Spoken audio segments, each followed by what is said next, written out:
जंग बंदी होती रहेगी। पहले ईरान के एटमी प्रोग्राम का जड़ से खात्मा करना है। अमरीकी सदर भी खुलकर सामने आ गए। कहा, फिलहाल तेहरान के साथ बातचीत के मूड में नहीं हूं। इसराइल हमलों की रफ्तार कम नहीं कर रहा, बल्कि मजीद तेजी आएगी। डोनाल्ड ट्रंप G7 मुल्कों का इजलास भी अधूरा छोड़कर कनाडा से वापस वॉशिंगटन पहुंच गए। बोले, ईरान किसी सूरत एटमी हथियार हासिल नहीं कर सकता। ईरान अपना जौहरी प्रोग्राम मुकम्मल खत्म करे। सदर ट्रंप का कहना था, उन्होंने तेहरान से इनखिला की बात शहरियों के तहफ्फुज़ के लिए की। Pretty well. Right now we're doing pretty well.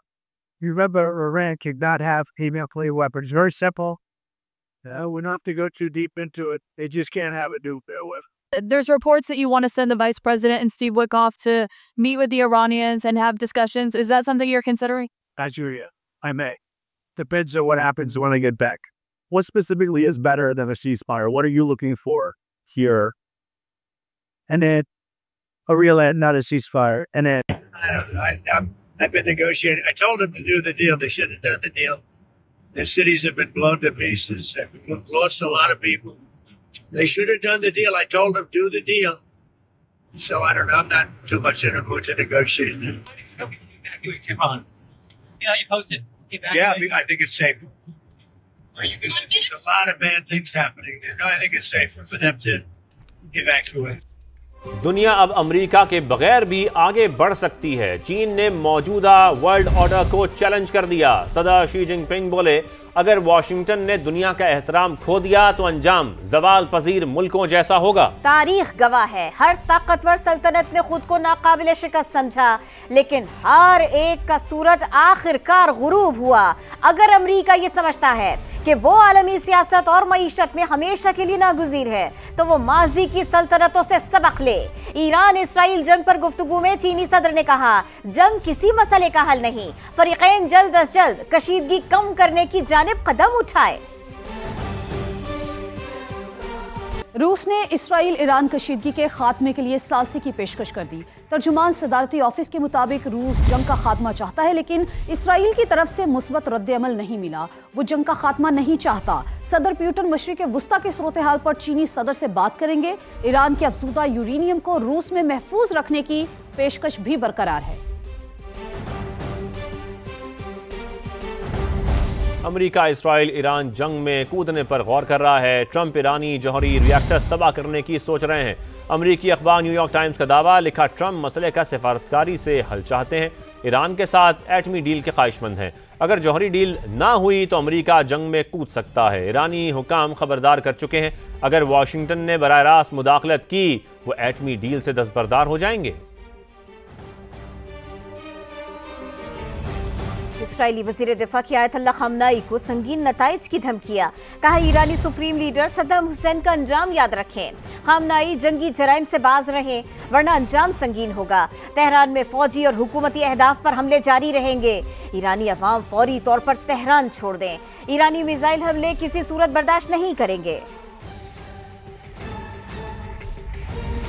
Iran का इसराइल पर एक और बड़ा हमला। रात के बाद दिन की रोशनी में भी मिसाइल दाग दिए। मुसाद के हेडक्वार्टर्स को निशाना बनाया। हाइफा और तल अबीब भी धमाकों से गूंज उठे।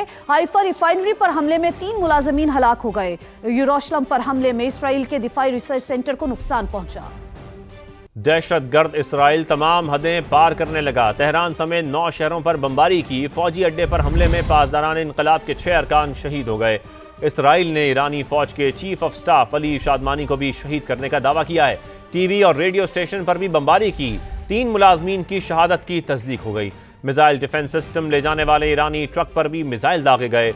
इसराइली हमलों में अब तक 227 शहरी शहीद और 900 से ज्यादा जख्मी हो चुके हैं। इसराइल का ईरान के मरकजी बैंक पर साइबर हमला, ATMs बंद हो गई। अमेरिका के F-35 और F-22 तैयारे मशरिक़ वुस्ता रवाना। सेंटकॉम के मुताबिक इक़दाम इलाक़ाई दिफा मजबूत बनाने के लिए किया। वज़ीर दिफा पीट हेग्सेथ का सेंटकॉम के मजीद मदद भेजने का हुक्म। 16 जून को अमरीकी रिफ्यूलिंग तैयारे पहले ही मशरिक़ वुस्ता पहुंच चुके। इसराइल के ईरान पर बढ़ते हुए हमले हर किसी के लिए खतरा हैं। कुछ नहीं कहा जा सकता कि ये जंग किस इंतहा पर जाकर खत्म होगी। उर्दन के शाह अब्दुल्ला का फ्रांस के शहर स्ट्रासबर्ग में यूरोपियन पार्लियामेंट से खिताब। कहा, ईरान पर हमलों से हमारे खित्ते और इससे बाहर खतरनाक हद तक कशीदगी बढ़ने का खदशा है। अगर आलमी बरादरी फैसला कुन तौर पर काम करने में नाकाम रहती है तो हम इंसान की तारीफ असर नो लिख रहे होंगे। शाह अब्दुल्ला ने एक खुद मुख्तार फलस्तीनी रियासत के क़याम की ज़रूरत और फ़लस्तीनियों को आज़ादी और रियासत का हक देने की अहमियत का अयादा किया।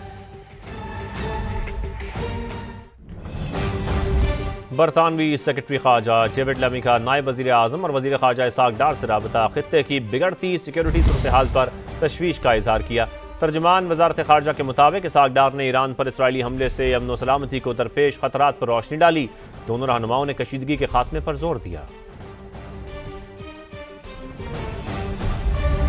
इसराइली हमलों के नतीजे में ईरान में फंसे तलबा और तालिबात और ज़ायरीन को बाहिफाजत क्वेटा पहुंचा दिया गया। मजीद अपडेट करेंगे समा के नुमाइंदे मुजीबुल्लाह, जो वतन पहुंचने वाले अफराद के साथ ही मौजूद हैं। जी मुजीब। जी बिल्कुल, हमसाया मुल्क ईरान में कशीदा सूरत हाल के पेश नज़र ईरान में मुकीम जो पाकिस्तानी तलबा व तालबात और ज़ायरीन थे वो अब वतन वापस पहुँच चुके हैं। 207 के करीब जो है ना वो स्टूडेंट्स हैं जो ईरान में ज़ेर तालीम थे और इसके अलावा 502 के करीब जो है ना वो ज़ायरीन बताए जा रहे हैं जो अब क्वेटा पहुँचा दिए गए। हमारे साथ एक स्टूडेंट मौजूद हैं, उनसे बात करेंगे। जिस दिन हम लोग निकले हैं उसी दिन ही उन पर अटैक हुआ है और काफ़ी बिल्डिंग्स को नुकसान पहुँचा है, जिसमें कुछ स्टूडेंट जो लबनान के थे, इंडिया के थे, कश्मीर के थे, वहीं पर अवेलेबल थे। उनमें से कुछ बच्चों को बेचारों को काफ़ी इंजरीज हुई हैं। पाकिस्तान गवर्नमेंट का और साथ में पाकिस्तानी एम्बेसी यानी तेहरान के अंदर उन्हें हद से ज़्यादा कोशिशें की हमारे यहाँ तक पहुँचने के लिए। जी, स्टूडेंट्स और जो ज़ाहिरीन हैं काफ़ी खुश हैं अपनी सरजमीन पर पहुँच